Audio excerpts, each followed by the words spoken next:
Num determinado momento, a Petrobras recebeu um grande grupo de pessoas da PDVSA venezuelana e foram firmados vários memorandos de entendimento para várias áreas, né? Para a área petroquímica, para a área de AIP, várias áreas, e inclusive para a área de refino. Os venezuelanos, eles produziam lá, ou produzem, um petróleo muito pesado, que eles chamam de crudo, né? A gente fazia uma brincadeira que era mais fácil quebrar a molécula a picareta do que refinando, de tão pesado que era o tal do petróleo. E aí havia um interesse, né, de criar na refinaria do Nordeste, né, porque o conceito era levar petróleo pesado que a gente vinha produzindo no Brasil naquele momento, com o petróleo pesado da Venezuela, e fazer um empreendimento conjunto Petrobras-Venezuela, né? Então, por isso que tinha que ter um modelo de negócio, porque seria uma parceria entre as duas empresas. Então, por isso que era um modelo de negócio.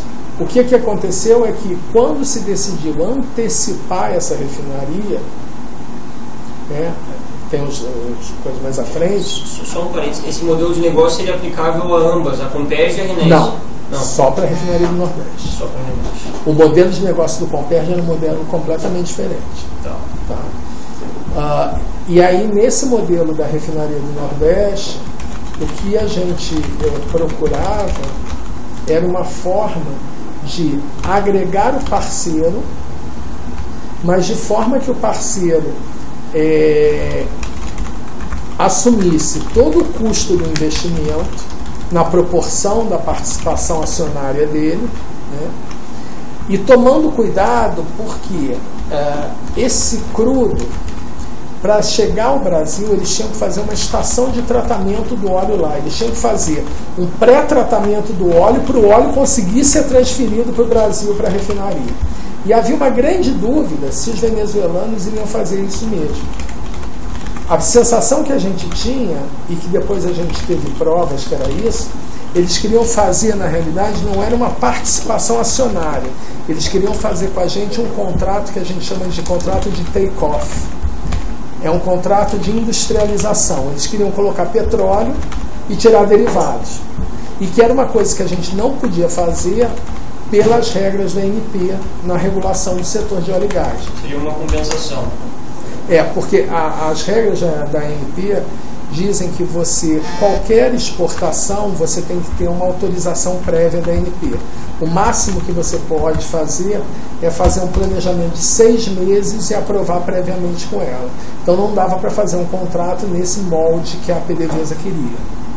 Então a gente tinha uma preocupação de como é que a gente fazia um modelo de negócio. O outro problema que tinha, né, e eu me lembro de ter comentado isso com o diretor Paulo Roberto numa viagem que eu fui com ele a Brasília, era a questão do custo. O custo da refinaria começou a subir e havia uma preocupação, porque a maioria do refino da PDVSA está nos Estados Unidos. Então eles sabiam qual era o custo de uma refinaria nos Estados Unidos e eles questionaram que eles só quisessem entrar no negócio na proporção do valor efetivo do ativo e não do custo para a geração do ativo. Então, se você gastou 30 mil para fazer uma refinaria que vale 10 e ele fosse ter 50%, ele ia querer pagar 5 e não 15. Então, a preocupação da gente era criar um modelo em que ele participasse do efetivo custo e não do valor do ativo, da avaliação do ativo.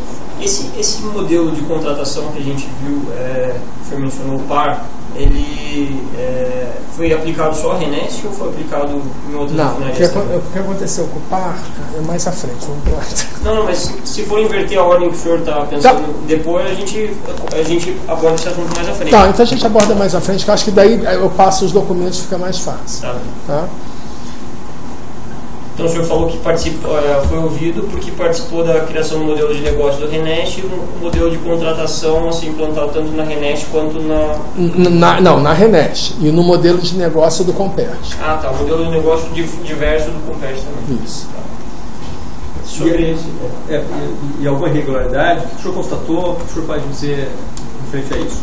Ou não tem novidades a respeito disso? Não, na realidade, o que foi colocado para a comissão, né, é basicamente o que eu coloquei aqui, o problema que havia do orçamento, a questão que toda a contratação era conduzida pela área de serviço, não pela área de abastecimento, e que havia esse problema das contratações, né, porque você tinha empresas, né, vocês vão ver que tem um detalhe, num determinado momento, né, do modelo de contratação, a ideia é fazer pacotes com mais unidades para você evitar quebrar e fazer cartelização. E aí isso foi dito ok pela diretoria e pelo conselho, e na prática quebraram tudo na área de serviços e fizeram várias licitações. Então, todo um modelo que foi estruturado, na prática não foi realizado, e certamente isso é o grande ponto do avanço do valor do custo e do preço dessa refinaria. O modelo, no caso, o par, foi isso? Não o par, mas a quebra do modelo de contratação. Do EPC. Do EPC. Eu trouxe para vocês, eu tenho aqui como se faz um EPC de óleo e gás internacional. Tem um artigo, né, foi um estudo no qual a gente se baseou para análise do que estava sendo feito, né, e isso foi desconsiderado. Então, o que o senhor está relatando é que as irregularidades que o senhor verificou na RENEST e no COMPEG decorreram da não observância do modelo EPC, seria isso? Daquele modelo que estava sendo criado de acordo com a orientação original da diretoria. E por vontade de quem? Por que isso foi descumprido? Tem um e-mail na realidade, o que aconteceu?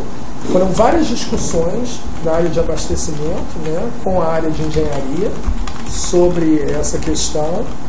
E algumas discussões foram ficando mais acaloradas, elas foram subindo de nível.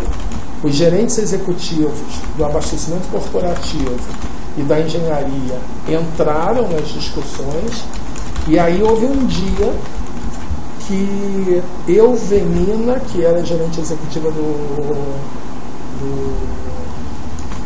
abastecimento corporativo,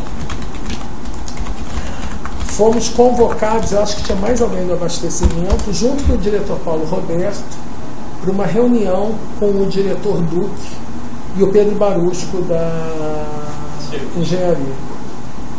E quando nós chegamos nessa reunião, o diretor Paulo não foi na reunião.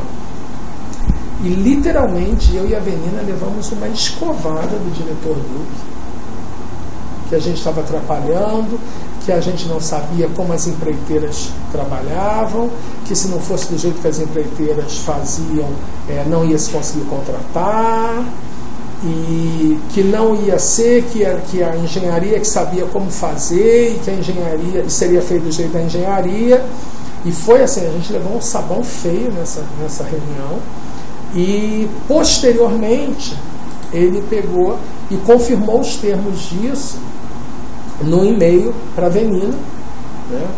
E nesse e-mail ele cita que as sugestões da área de abastecimento, que acaso fossem acatadas, acaso a engenharia entendesse por bem acatar, seriam acatadas, senão não seriam. E aí o que você vê é que não foi adotado o modelo internacional de EPC, que era o que tinha sido aprovado pela diretoria e pelo conselho. Acho que é bom a gente especificar esse assunto. Só vou pedir, não sei se interromper o áudio aqui para não ficar um arquivo muito grande, e a gente... Só deixa a data mais ou menos dessa reunião, para não quebrar. Tá. Agora, vai lá. Tá.